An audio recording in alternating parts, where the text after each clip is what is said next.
Hello, I'm Beth Breeze and I'm the Director of the Philanthropy Centre here at the University of Kent. I worked as a fundraiser and a charity manager for about 10 years before I came here to research and teach about philanthropy and fundraising. Now, these are not traditional academic subjects. They're not like history or chemistry that are widely understood to be proper subjects that you study at university. So in this lecture, I'm going to talk about why fundraising is a topic that's worthy of study. I'm also going to share some research that I've done about fundraisers. What kind of people raise money for good causes for a living? Who are they? What do we know about their professional, personal and social characteristics? And is there anything distinctive about the kind of people who can raise especially big sums, like £1 million or more? So first of all, why study fundraising? I think there's three main reasons. Because it matters, charities can't run on goodwill alone, yet it's largely overlooked and often misunderstood. So let's look at each of those three reasons in a bit more detail. Firstly, fundraising matters, as the numbers here on this slide show. There's a lot of it. At least 20 billion asks were made in a year by UK charities, and that includes adverts, direct mail, telephone fundraising, email marketing and face-to-face requests. The result of all those asks is around £10 billion being raised each year. Now, if you divide that £10 billion by 365, that's about £30 million raised each day of the year. And as it happens, £30 million is about the kind of sum you raise on the night at the big telethons that you see depicted by our friend Pudsey here. Now, on Children in Need Day and Red Nose Day and the London Marathon, those big fundraising efforts, we all know that a massive fundraising effort is occurring. The nation's paid and unpaid fundraisers make a particular effort to encourage and to facilitate generosity. Yet those events are simply the most visible kind of fundraising that takes place in this country. Every other day of the year, on Sundays, Bank Holiday Mondays, Wet Tuesdays in February, every day around £30 million is being raised with little fanfare and a lot of hard work. So which organisations are raising these sums? In the UK, there's around about 100,000 fundraising charities, and about half of those, 47,000, say that fundraising is the most important source of income that they have for achieving their objectives. So who's doing all this fundraising? The best estimates suggest there's between about 10 and 31,000 fundraisers, paid fundraisers. The lower figure is from an Institute of Fundraising report, and that makes the point that a lot of paid staff do fundraising, even if their job title isn't to be a fundraiser. Now, of course, it's not just paid fundraisers who bring in the money and the other resources that charities need. Government surveys show that fundraising is the most common form of volunteering activity for both men and women across all age groups. And on average, fundraising is very productive. Now, it's not easy to generalise across all the different causes, charities, fundraisers and fundraising techniques that take place. But the Centre for Interfirm Comparisons used data from the 1,200 charities who at the time were members of the Fundraising Standards Board. And they found that for every £1 invested in fundraising, around about £4.20 was raised. So these numbers show that fundraising is effective, it matters, it's not an optional extra. Charities can't do their good work unless they can cover their costs and pay their bills. So fundraising is the activity that drives what charities can do. Despite their importance, politicians haven't always been overly supportive of fundraising recently. Fueled by critical media headlines, they've criticised the aggressive behaviour of some fundraisers and described it as a profession in crisis. But a recent Minister for Civil Society, Rob Wilson, pictured here, is on record recognising that fundraising matters. He said that without fundraising, charities as we know them could not exist. Now, of course, fundraising comes in all shapes and sizes, from volunteers shaking tins in the street to professionals masterminding complex multi-million-pound campaigns and everything in between. And there's no necessary relationship between the degree of fundraising sophistication and the impact it achieves.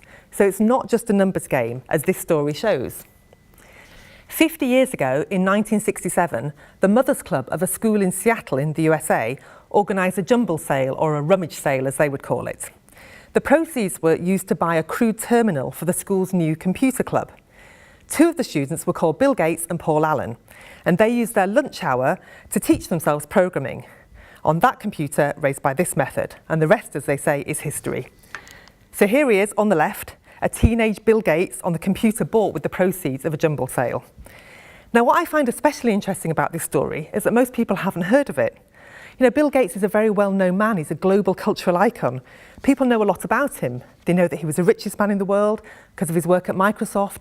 They know that he runs one of the biggest charitable foundations in the world.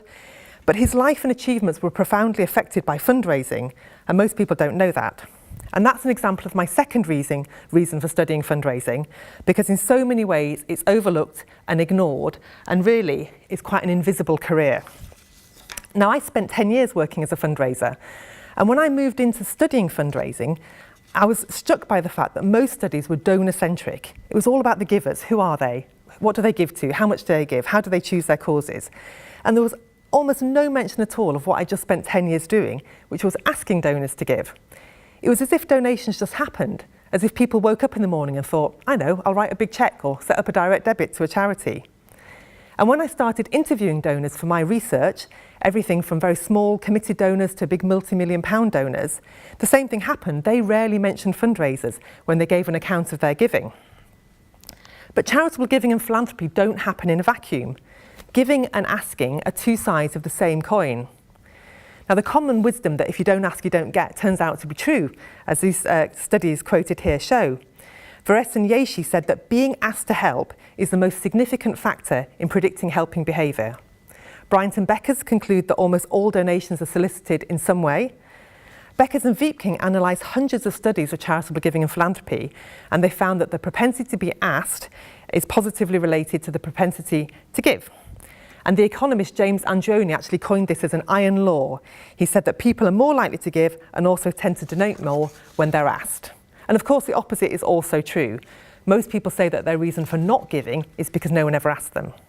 So given this level of agreement, you think that asking and giving would receive similar levels of academic attention. Well, sadly not. This graph shows the relative attention paid in the literature to givers and to askers over the years. To philanthropists, the top blue line, and to fundraisers, the bottom red line. Now, the word fundraiser only first appeared in print in the 1940s, and as you can see, it only really began to receive attention in the 1970s. Interest is slowly growing, the bottom line is kicking up a little, but there's still a big gap. Today, there's around 600 books on fundraisers and over 2,000, 3 times as many, on philanthropists. And of course, not all attention is good attention. When people do think about or write about or talk about fundraisers, we know it's not always complimentary or shows much understanding of what the job actually involves. Which takes me to my third reason for studying fundraising, because it's so often misunderstood. I'm going to illustrate this point by sharing some quotes from a study that I've recently undertaken with support from the Leverhulme Trust. My interviewees were all highly successful fundraisers working in charities across the UK. Yet many, perhaps most of them, felt misunderstood by colleagues, including the people leading their charities. One said, our CEO hates fundraisers, even though we rely on donations. Many also explained that their colleagues' feelings of discomfort about asking were held in tandem with unreasonably high expectations. As one said, they just expect you to wave a magic wand and come back with a big pot of money and no questions asked. Some of this misunderstanding is due to the backroom nature of much fundraising work. Many fundraisers describe their work as being behind the scenes or off stage. Major donor fundraisers who bring in the biggest gifts are busy doing research to find the people with wealth who might have a personal connection or interest in the cause, and then they take time to slowly build strong and authentic relationships with them for months, maybe even years, before the time is right to make an ask. This background work is essential. You can't just ask someone for a big donation when you've just met them because they happen to be wealthy. That's a bit like proposing to someone on a first date. You just don't do it. It takes time for the donors to learn about the work of the charity, why it matters, how it's having an impact, how their donation would be well spent. It's certainly not just drinking champagne and asking rich people for money as soon as you meet them, but that's what it can look like to colleagues and to the critical public. Now, being misunderstood is not just irritating, although of course it is. It can actually make the task of fundraising harder, sometimes impossible, as the story behind the last quote on this slide shows. One fundraiser was running a major campaign to raise millions of pounds to build a new building for his charity. He'd organised a reception for prospective donors, and at the event he was delighted to see one of his colleagues having a chat to a guest who actually single-handedly could have afforded to fund that project. So the fundraiser made his way through the crowd at this reception with a bit of a spring in his step because he was so pleased how well it was going. But as he got near to them, he heard the colleague turn to this man and say to him, "Here comes our fundraiser, watch your wallet." Now, unsurprisingly, with such lack of support from colleagues, the donation didn't materialise. That story and many more appear in my new book, The New Fundraisers, which explains who organises charitable giving in contemporary society. I'm now going to share some more of the headline findings from that book, which asks who are these new fundraisers. With the help of my research partner, the Institute of Fundraising, in addition to the interviews I've already mentioned, I also conducted an extensive survey of over 1,200 UK fundraisers, including 174 who'd personally secured a donation of £1 million or more. So what did I find? Well, this photo was taken at a recent fundraising conference in London, and it's a pretty typical snapshot of what UK fundraisers look like. On the whole, they're female. On the whole, they're quite young. They're also highly educated. 85% have at least a first degree compared to the average population, where about 38% have, and a quarter of fundraisers have a postgraduate degree. The £1 million askers are slightly less likely to be female, are on average substantially older and even better educated. Their path into fundraising is primarily accidental. No one grows up thinking, I want to be a fundraiser when I get older. Only 5% set out to work in this field, and most say that they fell into it, having been in jobs like marketing, sales and advertising. Now that's largely due to the transferability of skills from those jobs and a desire to use existing expertise in a new domain that they might describe as a bit more worthwhile. So typically my interviews said things like, I decided I'd rather sell a cause than sell a product. Once in post, most fundraisers learn how to do it on the job and by watching more experienced colleagues at work. So fundraising is largely caught, not taught. Though training and qualifications are now available, and some universities, including here at Kent, now offer courses on fundraising. So what did I find out about the kind of people who work as fundraisers? And are there any characteristics that are particularly associated with fundraising success? These 6 images represent one finding each. I found that fundraisers are far more trusting than the general population. Most agree with the statement that most people can be trusted, compared to just under a third of the general population. So their generalised trust levels are unusually high. Fundraisers do a lot more gift giving in their private lives. They grew up in families where it's really normal to borrow things and to accept help if you needed it, and they remain relaxed about exchanging favours and borrowing things from their neighbours. They're more likely to say they enjoy gift giving and that they write thank you notes, and they're more likely to donate blood than the general population. On average, fundraisers are more sociable than other people, and they're much more likely to be the one who organises a gathering. You know, when a group of friends keep saying, we really must go out together, well, if there's a fundraiser in that group, they're the one who's more likely to choose a pub, choose a date and get everyone there. I also looked at hobbies, which generates a particularly interesting finding. Only 1 in 100 of the general population sing in a choir, whereas 11% of fundraisers do, over 1 in 10. Fundraisers are also twice as likely to attend night classes, so they're curious and like gaining new knowledge. Fundraisers are better read than the general population. Most describe themselves as avid readers, with a preference for fiction and popular social science. And the £1 million askers read even more and have more heavyweight tastes. So overall, fundraisers enjoy artistic, educational, non-competitive, community-oriented activities. Finally, I conducted a 40-factor personality test and emotional intelligence scale. In the raw data, fundraisers score more positively on all the big 5 personality traits. So they're more extrovert, more open, more conscientious, more agreeable, and less neurotic than the average population. Now, some of those findings might be related to the fact that fundraisers are more likely to be female, better educated, in professional jobs, and so on. So I reran the numbers to wait for that and found that fundraisers are still differentiated in 2 regards. Fundraisers are more extrovert, which isn't surprising given the caricature of chatty, sociable, outgoing fundraisers. But in fact, the most distinctive personality trait of fundraisers, which is even more strong amongst the £1 million askers, is openness. So they're people who are original, curious, have an active imagination, dislike routine work, like to reflect and play with ideas, and have more artistic interests. And of course, that ties in with what we found about their hobbies. The emotional intelligence testing found that fundraisers have higher EQ scores in all 5 domains, and that refers to their ability to appraise and regulate their own and other people's emotions, as well as their ability to use emotions to another end. And £1 million askers are slightly higher again. And this time, all of the differences are statistically significant, robust to adjusting for age, gender and education. I want to end with one final point about the joy and importance of fundraising, because many people would rather walk over hot coals than ask someone else to give them some money for a charity.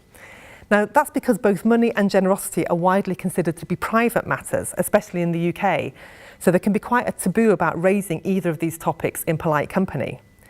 Yet donors often talk about the joy of giving, how it enhances their life, brings them satisfaction, turns their money into meaning. We know that giving feels good, and my interviewee said something similar about asking. One said, "I love fundraising. The passion I feel about what I do is because I'm giving someone with a lot of money the opportunity to do the best thing they've done all year, all decade, or ever." Ken Burnett, who's written some of the most popular books on how to do fundraising, says that fundraisers are members of a profession that's one of the most powerful catalysts for change. And a similar point is made by Reynold Levy, who says that fundraisers make miracles happen in the hospital, in the classroom, in the research laboratory, on the stage, and amid some of the most desperate conditions around the world. And no less an authority than Nobel Prize winner Desmond Tutu, who understood the work needed to raise the funds for the fight against apartheid. He said that fundraising is a noble profession and that fundraisers have an important calling. Now, those views are a long way removed from the criticism and worry about fundraisers that we see in the media and in public opinion. So a better understanding of fundraising can help us make more objective calls about its role, its importance, and its contribution in modern society. Doing the research that I've just described to you has absolutely reinforced my view that we need a better understanding of and more studies of fundraisers. To recap, that's because fundraising really matters in our society, yet it's largely overlooked and often misunderstood.